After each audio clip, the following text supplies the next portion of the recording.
धनंजय खुदाई करते हुए अपने पुराने दिनों को याद करने लगा और गहरी यादों में डूब गया। मुझे बहुत चक्कर आ रहे हैं, मेरी आंखों के सामने अंधेरा छा रहा है, जल्दी कुछ कीजिए। तुम अपना ख्याल रखना, मैं बस अभी पानी लेकर आता हूँ, ठीक है?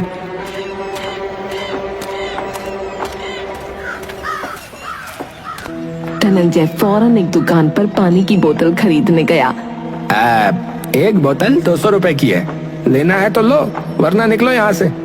शाम तक 1000 रुपए की एक बोतल भी दिखेगी, समझे? मेरी गर्भवती पत्नी ने पिछले 7 दिनों से पानी की एक बूंद भी नहीं पी है। उसके शरीर में पानी की बहुत कमी है। सिर्फ एक गिलास पानी दे दोगे तो वो भी चलेगा। मैं हाथ जोड़ता हूँ भैया, मैं बहुत गरीब हूँ, मेरे पास 1000 रुपए तो छोड़ो, 200 रुपए भी नहीं है। अरे अगर ऐसे ही तरस खाकर सब पर मेहरबानी करता रहूंगा तो मैं तो भूखा ही मर जाऊंगा भाई। देखो भाई, मैं तुम्हारी कोई मदद नहीं कर सकता, ठीक है? आगे जाओ आगे। इतनी ही दिक्कत है तो जाकर मुखिया जी से बात क्यों नहीं करते हो? अभी अगर 1 रुपया कम कर दिया मैंने तो वो मुझे फिर यहाँ पर बैठने भी नहीं देंगे। आसपास की सारी दुकानों में उन्हीं के नाम का पानी बिकता है, समझे? धनंजय भागकर गांव के बाहर वाले कुएं के पास गया, लेकिन गर्मी की वजह से कुआं पूरी तरह सूखा हुआ था। कुएं में बिल्कुल भी पानी नहीं था। कुआं तो पूरी तरह से सूखा हुआ है। धनंजय फौरन आगे बढ़ा।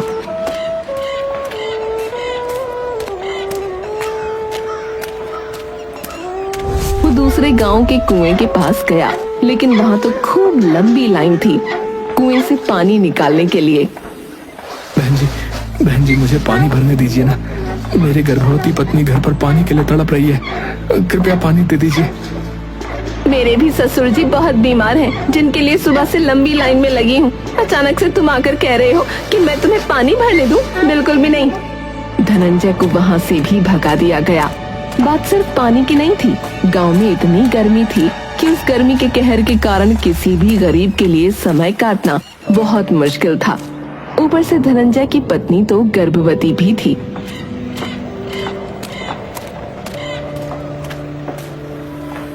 पार्वती, मुझे पानी कहीं नहीं मिला।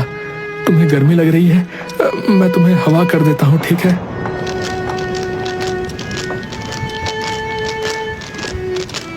पार्वती बस मुस्कुराकर धनंजय की तरफ देख रही थी।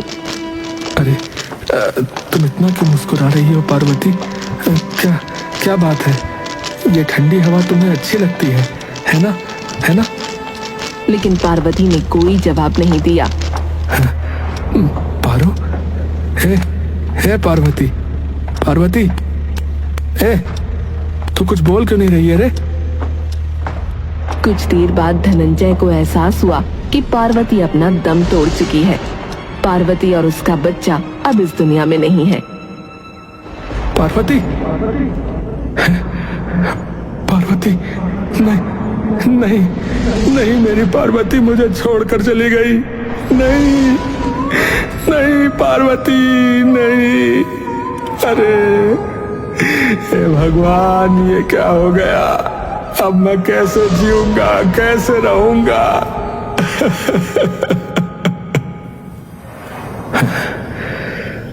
आज भी वो पल याद करता हूं तो मेरे आंसू नहीं रुकते। उस दिन के बाद से हर एक दिन अपने आखिरी दिन की कामना करता हूं, लेकिन मैं जब तक भी जिंदा हूं ऐसी मौत किसी को नहीं आने दूंगा, किसी को नहीं। इतने सालों तक बस मैंने इंतजार किया कि मुखिया ही कुछ करेगा, लेकिन अब नहीं। धनंजय फिर से खुदाई में लग गया। सुबह से शाम तक खुदाई करके उसकी हालत खराब हो चुकी थी, लेकिन गांव वाले तो बस दूर से ही उसे देखकर उसका मजाक बना रहे थे। इसे क्या लग रहा है, 1-2 फीट खोदने से पानी निकल आएगा? अरे जमीन के बहुत अंदर जाना पड़ता है पानी देखने के लिए। ऐसा लग रहा है चूहा चला पहाड़ खोदने। हाँ। अब शाम हो गई थी, वो अपने घर पहुंचा। अरे पारो, जरा एक गिलास पानी तो देना। इतने साल हो गए हैं पारो को गुजरे हुए, लेकिन मेरी आदत है कि कभी जाती ही नहीं। घर आते ही पार्वती से पानी मांगना। चलो खुद ही ले लेता हूं।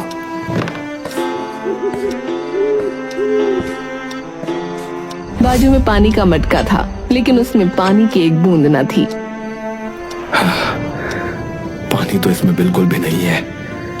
अब ना मैं पानी पी सकता हूँ और ना ही खाना बना सकता हूँ। चलो यूं ही सो जाता हूँ, थक भी गया हूँ। वैसे भी खाना बनाने का मन ही नहीं कर रहा है। धनंजय बिना खाए ही सो गया। अगले दिन सुबह जल्दी उठकर खुदाई के लिए निकल पड़ा। गांव का मुखिया वहां से गुजर रहा था। अरे धनंजय, अकेले एक कुआं खोदकर पानी पियोगे क्या? अरे मुखिया जी, आप ही गांव के कर्ता धर्ता हैं, लेकिन जब आप ही लालची और मतलबी बन जाएंगे तो हमें ही करना पड़ेगा ना। कुआं खोदने के बाद सिर्फ मैं ही क्यों पानी पीऊंगा, पूरा गांव पानी पिएगा।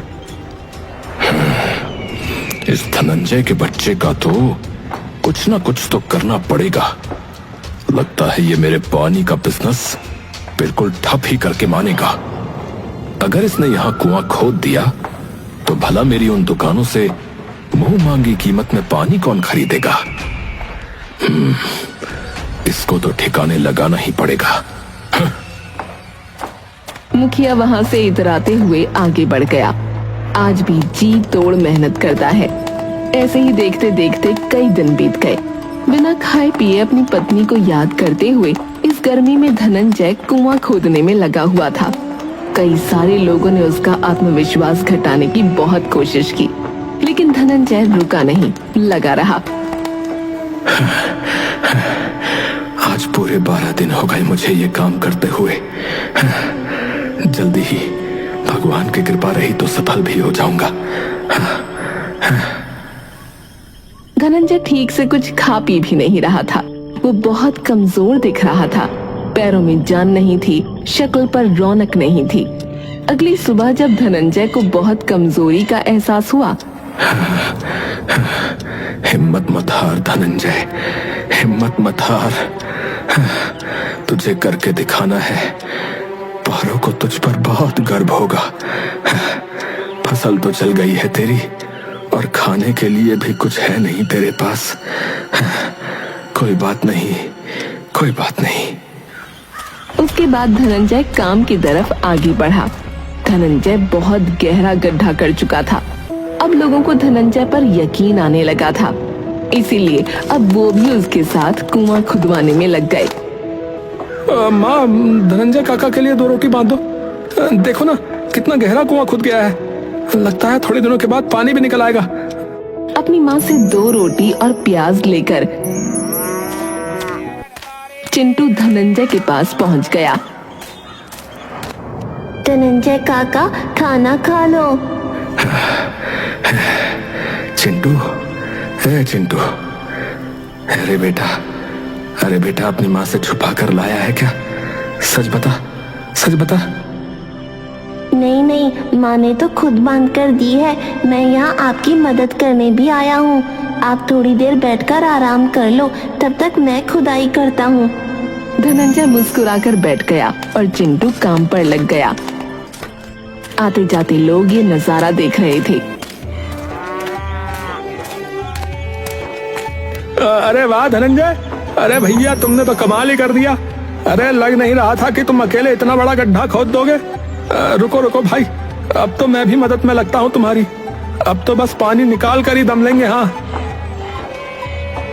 और ऐसे ही देखते देखते बाकी गांव वालों ने भी इसमें हिस्सा लिया। गड्ढा दिन पर दिन गहरा होता चला गया, लेकिन पानी की एक बूंद भी अब तक नजर न आई थी।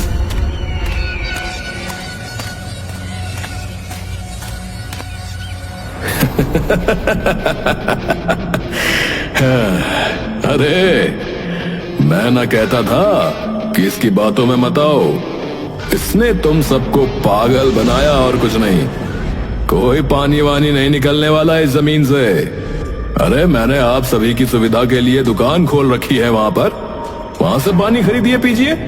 है भाई, बिल्कुल शुद्ध पेयजल मिलता है उन दुकानों पर। वो सारी दुकानें तो आपकी ही हैं मुखिया जी।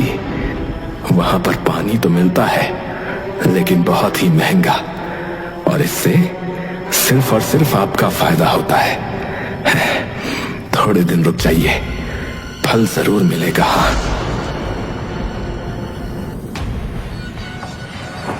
मुखिया ने गांव वालों को भड़काने की बहुत कोशिश की, लेकिन इस बार गांव वाले धनंजय की तरफ थे।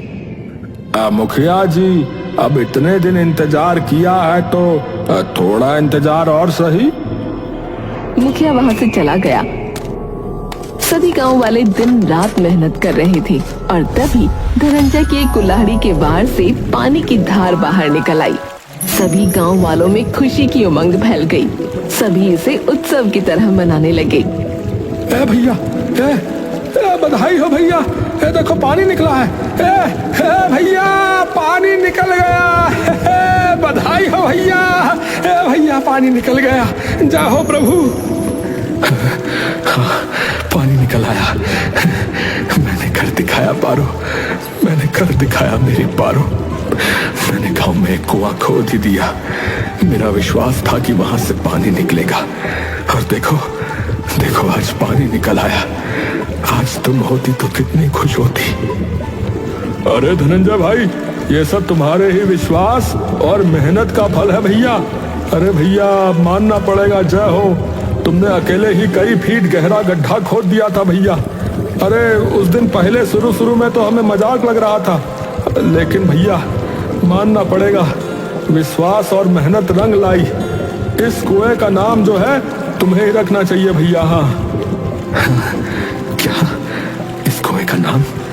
हाँ, ये मैंने अपनी पत्नी की याद में बनाया है। जो हाल मेरी पत्नी का हुआ, भगवान ना करे वो किसी का हो, और अब भगवान की दया से किसी का होगा भी नहीं। इसीलिए इस कुएं का नाम आज से पार्वती कुआं है। सभी बहुत खुश थे। पार्वती कुएं का नाम रखने के लिए भी मुखिया को याद नहीं किया गया। ये बात मुखिया को बहुत खटकी।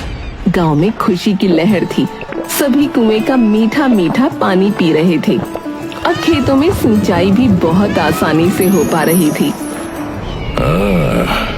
कुआं तो खोद दिया है उस धनंजय के बच्चे ने, लेकिन इतनी आसानी से मेरा बिजनेस बंद नहीं कर सकता वो। अरे इतनी सारी दुकानों पर पानी बिकवाता हूं मैं, वो सब कौन खरीदेगा? उसकी सारी हेकड़ी तो निकालनी ही पड़ेगी। कुछ दिनों तक गांव में सब कुछ कुशल मंगल था। सब बहुत खुश थे, और सभी समय समय पर धनंजय को खाना भी दे दिया करते थे। देखो पार्वती, देखो आज सब ठीक हो गया। तुम्हारे नाम से एक कुआं भी है गांव में, उसमें पानी भी आता है। गरीब पर गर्मियों का कहर तो बहुत पहले से टूट रहा था, लेकिन अब पानी की वजह से गांव में थोड़ी राहत है। वरना गर्मी में पानी भरने के लिए भी कई मीलों तक चलना पड़ता था।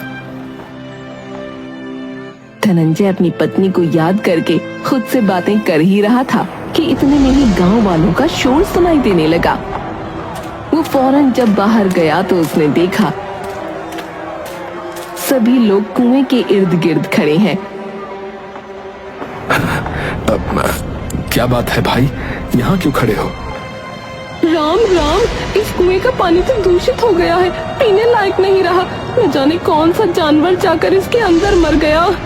देखो तो पूरा पानी लाल लाल नजर आ रहा है। मैं तो यहाँ का पानी ना पीऊंगी।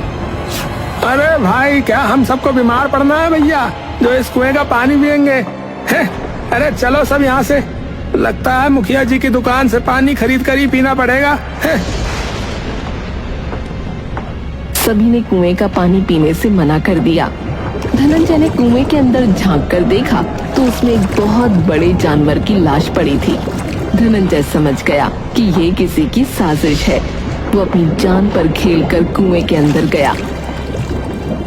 उसने उस जानवर को निकाला और पानी को साफ करने का फैसला किया। वेद पुराणों में लिखा है कि कुछ ऐसे पत्थर और जड़ी बूटियां होती हैं जिन्हें पानी में रखकर पानी की शुद्धता को बढ़ाया जाता है। मुझे उन्हें ढूंढना होगा। अब एक बार फिर से मुखिया का बिजनेस दौड़ने लगा। मैं कहता न था, मुझसे टकराने की कोशिश मत करना, वरना चूर चूर कर दूंगा। कई सारी मेहनत पानी में। अब वो धनंजय का बच्चा क्या करेगा? मुखिया जी, मैंने सुना है कि वो पहाड़ों की तरफ निकला है, पानी को शुद्ध बनाने वाली जड़ी बूटियां लाने गया है वो। क्या कहा? ऐसा कर रहा है? सुनो, उस धनंजय के हाथ पैर तोड़वा दो। वो आगे नहीं बढ़ना चाहिए, समझे? लगता है इसको रोकने का सिर्फ यही एक रास्ता बचा है। मुखिया ने अपने आदमी को भेजकर धनंजय को मारने की कोशिश की। अरे भाई, मेरा रास्ता क्यों रोका हुआ है? कौन हो आप लोग? मेरी तरफ क्यों बड़े चले आ रहे हो? अबे अभी पता चल जाएगा। इसे भी मार कर इस कुएं में फेंक देंगे। अपनी पत्नी की निशानी के साथ चल बसेगा ये भी। चलो रे, मारो इसे। आदमियों ने धनंजय को मारना शुरू किया।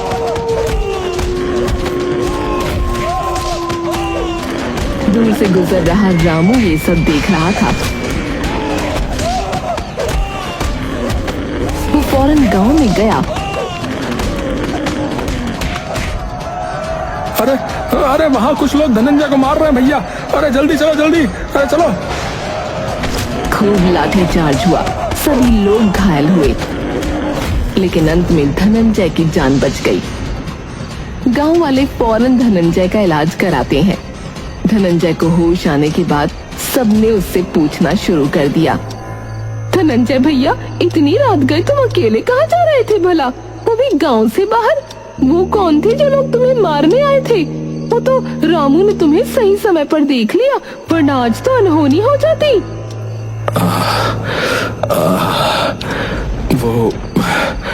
वो आदमी मुखिया के आदमी थे।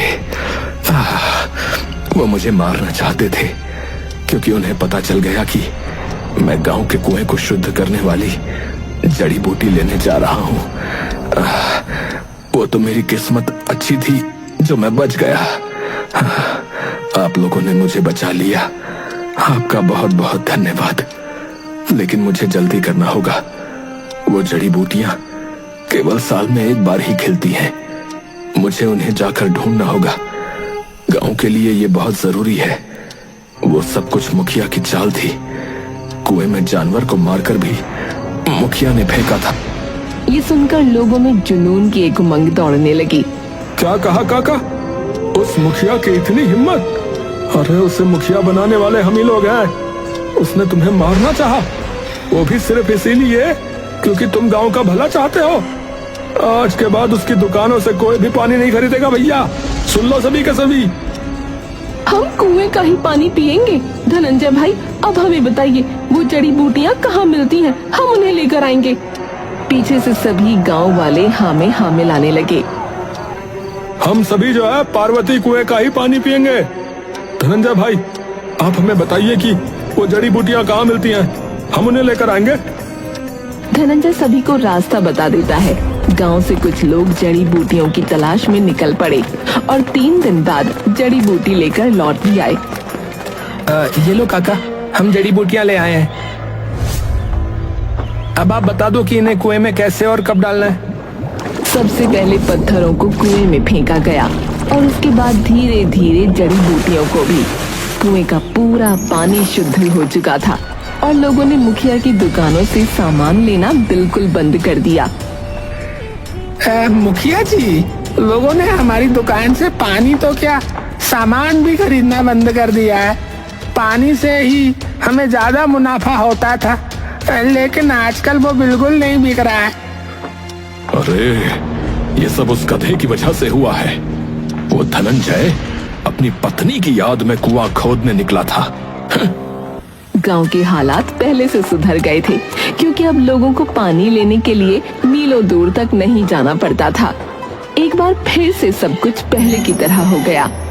भाइयों, गांव के हालात एक कुएं की वजह से सुधर गए हैं। इसका मतलब हमारे गांव में कुएं की कितनी आवश्यकता थी, लेकिन उस मुखिया ने कभी ऐसा नहीं होने दिया। बिल्कुल सही कहा। उस पराली की आग में मेरे पति ने अपनी जान दे दी। वो सिर्फ उस मुखिया की वजह से हुआ। मुझे ऐसा मुखिया नहीं चाहिए। देखते ही देखते सभी लोग मुखिया का विरोध करने लगे। नहीं चलेगी, नहीं चलेगी, मुखिया तुम्हारी नहीं चलेगी। हमारा मुखिया कैसा हो? धनंजय भैया जैसा हो। ऐसे ऐसे नारे लगाकर सभी मुखिया का विरोध कर रहे थे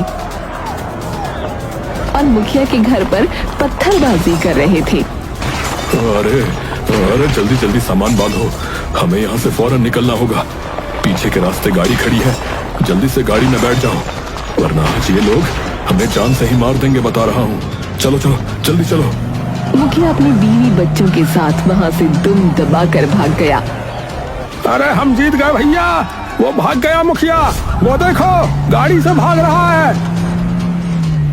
हाँ, आज से हमारा मुखिया जो है वो धनंजय है भैया। अरे अरे ये सब क्या बोल रहे हो भाई? मैं और मुखिया, मैं कैसे हो सकता हूँ? नहीं नहीं, इतनी बड़ी जिम्मेदारी मुझे नहीं चाहिए। अरे ये कैसी बातें कर रहे हो धनंजय? हैं? तुमने इस गांव का भला चाहा, हमने ही तुम्हारा साथ नहीं दिया था, और अब जब हम तुम्हारा साथ दे रहे हैं तो तुम कह रहे हो कि तुम्हें मुखिया नहीं बनना। अरे मैं तो बस तुम्हारे बीच रहकर ही सब अच्छा होते हुए देखना चाहता हूँ। अरे मेरा एक खेत है, उसमें खेती करके मैं खुश था। तुम्हें हमारी खुशी के लिए ही मुखिया बनना होगा भैया। जिस दिन तुम मुखिया की कुर्सी पे आ जाओगे, हमारा गांव भी तरक्की के रास्ते पे आ जाएगा। इस बात को समझो जरा। अगर आप सब इतना कह रहे हैं तो मैं आप लोगों के लिए मुखिया बनने के लिए तैयार हूँ। और उस दिन के बाद से उस गांव का मुखिया धनंजय बन गया।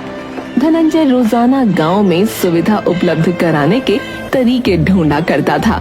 सब लोग बहुत खुश थे।